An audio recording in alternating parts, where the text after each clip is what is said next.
Brasil vive uma epidemia silenciosa relacionada à saúde mental. Aumentam cada vez mais os casos de ansiedade, síndrome de burnout e também de transtornos com o TDAH, e que atinge tanto adultos, como crianças.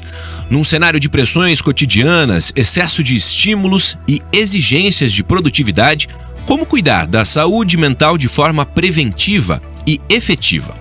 Para entender esses desafios, a gente recebe aqui no estúdio o Dr. Roberto Ratzky, médico psiquiatra, diretor médico do Hospital Heidelberg, que é referência em saúde mental em Curitiba, com atendimento 24 horas, internamento e também formação médica. Inclusive, o doutor é professor da Universidade Federal, tem conhecimento de causa para poder bater um papo conosco. Doutor, bem-vindo, bom dia. Bom dia, obrigado, bem-vindo a todos. Olha, como é que tem se comportado o perfil dos pacientes nos últimos anos? Não só no hospital, quando a gente fala dessa questão de saúde mental. Aumentaram os casos, como a gente pode olhar para essa questão que realmente de fato é um problema? A gente tem observado um aumento cada vez maior de procura de atendimento psiquiátrico, né? Tanto nos consultórios quanto nas emergências, nas UPAs. Há uma geração que é cada vez mais sensível a fatores estressores, né? E um aumento talvez de fatores estressores, de estresse no dia a dia, na sociedade, levando realmente uma epidemia de transtornos mentais. Na questão dos adultos, transtorno de déficit de atenção, isso tem aumentado muito. É um diagnóstico novo ou agora que a gente está olhando melhor para essas situações e de fato há o diagnóstico? Não, é um diagnóstico que sempre existiu, provavelmente ele era perdido, quer dizer, não era diagnosticado, né? Mas também a estrutura hoje da sociedade muito conectada, com excesso de estímulo de dopamina o tempo inteiro em smartphones, em TV, na internet, no trabalho, isso favorece déficit de atenção, né? Mas o TDAH é um diagnóstico que ele deve ser feito só em pessoas que têm desde a infância, desde os 12 anos de idade, né? E tem que ser afastado outras possibilidades para distração, né? A distração está sendo cada vez mais comum no dia a dia, mas o TDAH é uma parcela pequena, o menor desses pacientes com distração. E a distração, a ansiedade, quando você está, por exemplo, agora no carro, como muitas pessoas estão, e aí tem aquele barulhinho da mensagem, pim, pim. Sim.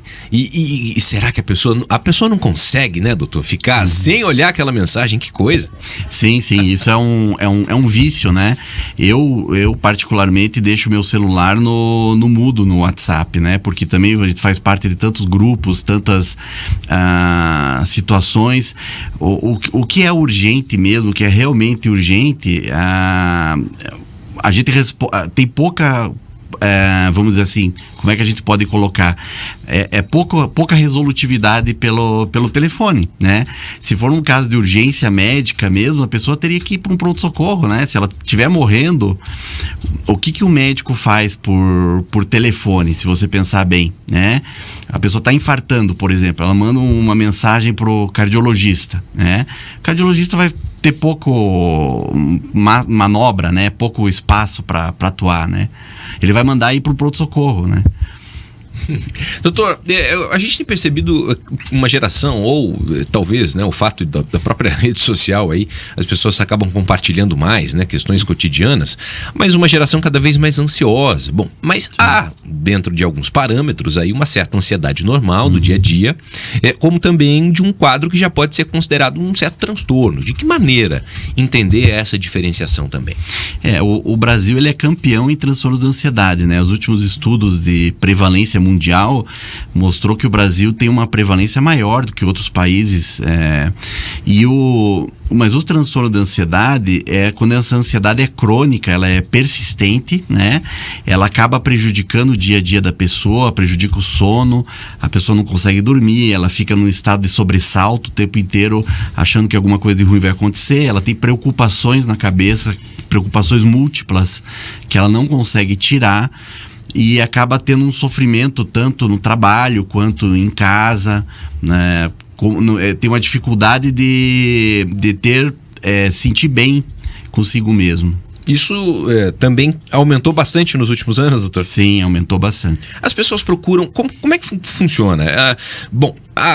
Primeiro que já há um certo bloqueio, né? Uma resistência, imagino eu, de muitos pacientes ou pessoas. Eu preciso de ajuda. Vou procurar um psicólogo ou um médico psiquiatra. Eu não preciso disso. Já é a primeira barreira que precisa ser vencida, né, doutor? Sim, existe um estigma, né? O próprio autoestigma. O paciente, ele não aceita que aquilo é um problema, que é um problema emocional, que é um problema que precisa ser tratado. Ele tenta tratar de outras formas e que nem sempre dão resultado, né?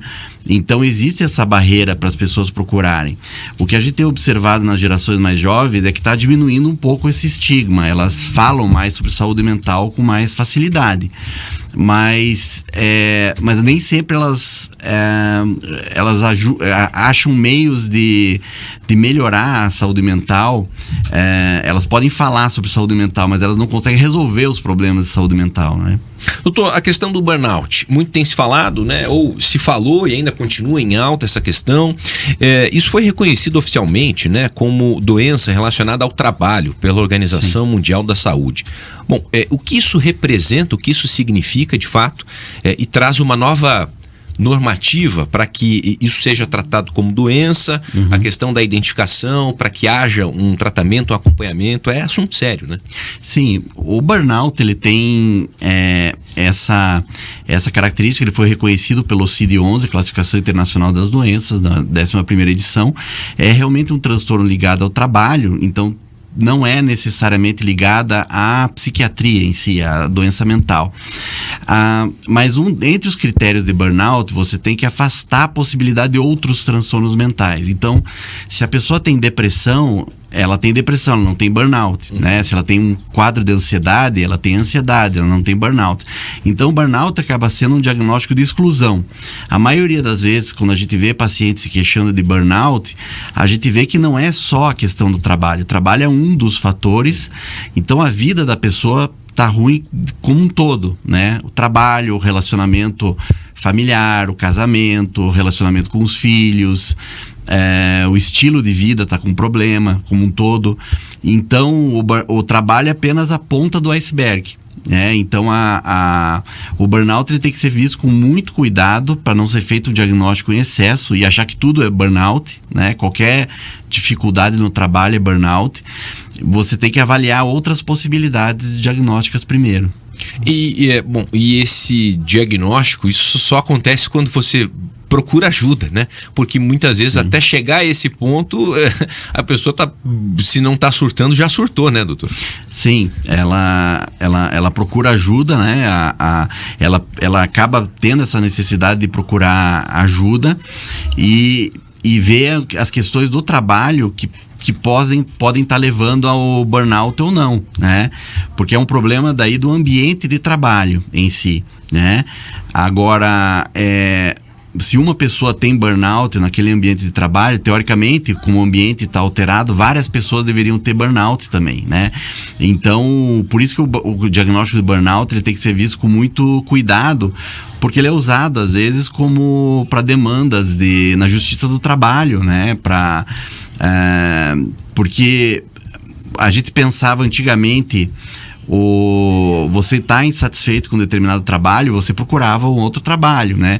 Hoje as pessoas, elas têm uma ideia de que o trabalho, ele tem que resolver tudo e a pessoa, por exemplo, ela não tem uma responsabilidade individual em relação à opção do trabalho dela, né? A busca do trabalho. Então ela quer que o trabalho seja como um pai que cuide dela, né? E nunca abandone, né? Vamos dizer assim. Porque ela não... Eu conheci médicos, por exemplo, que tiveram problemas até de burnout, problemas de relação com chefia, com outras situações, e que acabaram largando o emprego e indo para outro emprego, e daí melhoraram muito, né? Melhoraram muito da situação, né? Então, às vezes é uma solução você pedir demissão ou chegar num acordo para poder mudar, porque às vezes mudar um ambiente de trabalho também é algo que é bastante difícil, né? Existem alguns trabalhos que vão ter uma carga de estresse grande, né? Vamos imaginar, por exemplo, um astronauta, né? Um astronauta, ele vai ter burnout, ele está no espaço, ele vai sofrer, né? Mas as pessoas que procuram ser astronautas, elas já sabem que vai ter um sofrimento para ficar longe da Terra, né? Então você tem trabalhos que o nível de estresse é grande, né? E isso não tem como você eliminar totalmente. Doutor, no caso da criançada, falando sobre transtorno de déficit de atenção, essa questão de telas e tudo mais, hoje como é que tem se comportado, né? Como enfrentar esse dilema, inclusive para muitos pais, e a busca por ajuda, de que momento, né? Em que momento isso é importante? Assim, as crianças, elas estão cada vez sendo expostas a telas cada vez mais cedo, né? Então, até 2 anos de idade, as crianças não deveriam ter acesso a telas, seja tablets, celulares, mas a tela virou uma espécie de chupeta, né, para a criança, em restaurantes, em situações sociais, para a criança se comportar de certa maneira, né? Mas tem pesquisas mostrando que o excesso de telas, o número de horas em telas, acaba aumentando a chance de TDAH depois, de déficit de atenção e hiperatividade, né? Então é importante controlar esse acesso, né? E, em geral, os pais, eles devem procurar a atenção quando a criança realmente ela está muito agitada, além do que é esperado para a idade dela, né? Uma criança que não se comporta, se coloca em riscos, né? Em geral, a maioria das vezes, isso, quando a criança começa a ir para a idade escolar, nas escolas, as escolas acabam identificando mais esse comportamento agitado, disruptivo da criança e chamam os pais para conversar, né? O professor, ele tem uma experiência com muitas crianças, né? Ele vê crianças todos os dias e ele acaba percebendo as crianças que têm realmente uma alteração. Mesmo porque os pais têm dificuldade de ver problemas próprios filhos, né? Há um ponto cego em relação a isso, né? Você sempre protege os filhos e não acha que os filhos vão ter algum problema, né? Então, às vezes, os professores na idade escolar, em torno de 6, 7 anos de idade, as crianças começam a ser percebidas como tendo TDAH ou tendo uma dificuldade de aprendizagem. Doutor, e nesse momento essa atuação multidisciplinar ela é fundamental, né? Sim, sem dúvida. Nem sempre o tratamento vai ser com um psiquiatra, né? Com medicação. O tratamento pode ser com uma abordagem psicopedagógica, né? Com uma psicóloga, né? Pode ser tratado os pais, né? Às vezes os pais têm que mudar o comportamento deles em relação às crianças para favorecer a saúde mental da criança. Um outro aspecto que eu aproveito para perguntar. O senhor está à frente do Hospital Heidelberg aqui em Curitiba. Como é que o hospital está posicionado? Como é que tem observado esse momento na nossa forma de trabalhar, de lidar, na nossa forma de viver? Tem aumentado o número de atendimentos, de procura? Como é que a gente tem observado os últimos anos dentro dessa realidade aqui na nossa cidade? Sim, a gente tem observado o nosso pronto atendimento, que é aberto 24 horas, ele tem tido um número crescente de consultas, cada vez maior. Você tem até mais de 100 consultas em 24 horas, é algo impressionante, né? E é um hospital que não atende a rede pública, ele atende particular e convênios, né? Então, mas as UPAs, elas também estão sendo cada vez mais sobrecarregadas por problemas emocionais. As pessoas estão indo procurando as UPAs por questões por problemas emocionais, né? E esses profissionais que atendem nas unidades públicas estão preparados, sabem de fato receber esse paciente, diagnosticar ou encaminha justamente para que entende que é preciso um atendimento qualificado e diferente? A maioria não, né? Infelizmente, há um crescimento das faculdades de medicina, né? Você tem muitos médicos recém-formados fazendo plantões nas UPAs, médicos que às vezes tiveram pouca experiência com saúde mental, não só psiquiatria, mas com saúde coletiva, saúde preventiva, saúde mental. Então são médicos que acabam não lidando muito com os aspectos emocionais, né?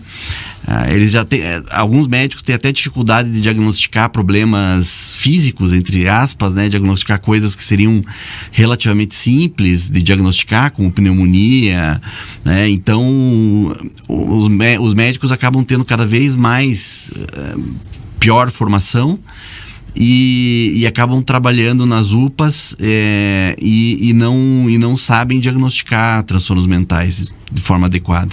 Doutor, um outro aspecto, até nessa entrevista você já chegou a comentar essa questão do estigma, né, que se tem com relação a esse acompanhamento, né, um tratamento com psiquiatra, com psicólogo, enfim, mas se a pessoa não chegou nesse ponto, talvez ela pode chegar.